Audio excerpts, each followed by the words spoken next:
post something up above 300. We're probably just that one wicket down, too many at a few stages throughout the innings. If we extended one of those partnerships a little bit, we're probably getting up 290, 300, and we're putting a bit of pressure on the scoreboard. So it's clearly not the easiest wicket to bat on. The square block as a whole, I think, has seen a lot of cricket over the last couple of months. We can see it's pretty tired, and that's probably the reason why we haven't seen a score above 300 in the tournament here so far. So we did a reasonable job, but we probably just lacked a couple of those partnerships, just dragging out a little bit further to get us up somewhere near 300 or just above. Steve, you obviously played down the significance of India playing all their group games here, but now we're at the end of the game. Do you think it played a part at all? Yeah, look, I'm not buying into it. I think it is what it is. India obviously played some really good cricket here. The surface kind of suits their style with the spinners that they've got and the seamers that they have at their disposal for a wicket like that. So they played well, they outplayed us, and they deserve the victory. Steve, in the eventual calculations and finer margins, do you think the fielding of your side was not up to the mark you would have liked? No, I mean, we dropped a couple of chances, and I think when you're trying to squeeze the game and you're trying to build a lot of pressure, you need to take those chances when you've got 260 on the board. But that's the game; it happens. No one means to drop a catch. It's part of the game. Steve, would you also say that India planned the chase well, just sustaining that 5 runs and over right through almost? And did they plan the chase well? So the target was 266, still a stiff target, but still they planned the chase well. Would you say that? What was the question, sorry? No, would you say India planned the chase well? India? Sustaining the 5 runs and over. Yeah, I mean, they kept their run rate in check throughout. We were probably just 1 or 2 wickets away. It got pretty close towards the end. We were able to drag the game quite deep and try and put some pressure on that way. But yeah, obviously KL played really nicely at the end, and Hardik as well. So we took it as deep as we could. But yeah, they obviously chased really nicely.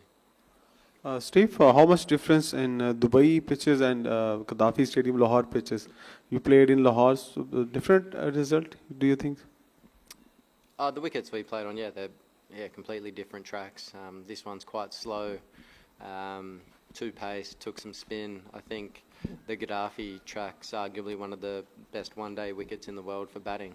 The ball skids on nicely, the outfield's lightning, and there's definite differences there. Steve, when Australia takes part in a semi-final, the expectations are always so high. You're always expected to win. Do you feel that when you play India, their reputation is as formidable? Could that have played a bit on the boys' mindset?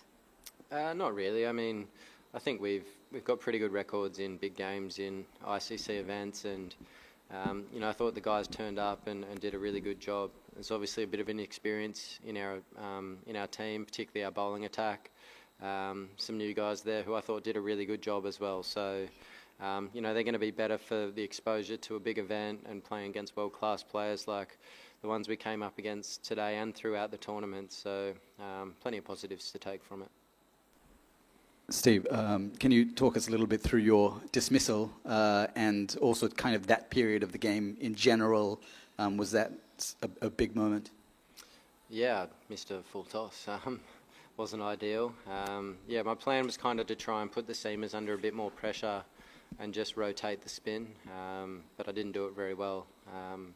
Obviously lost my wicket at probably a crucial stage as well. So, had I batted a little bit deeper, potentially could have got up, as we said before, near 300 or something. Alex was batting really nicely up the other end. So, disappointing time to get out, but that's the game sometimes.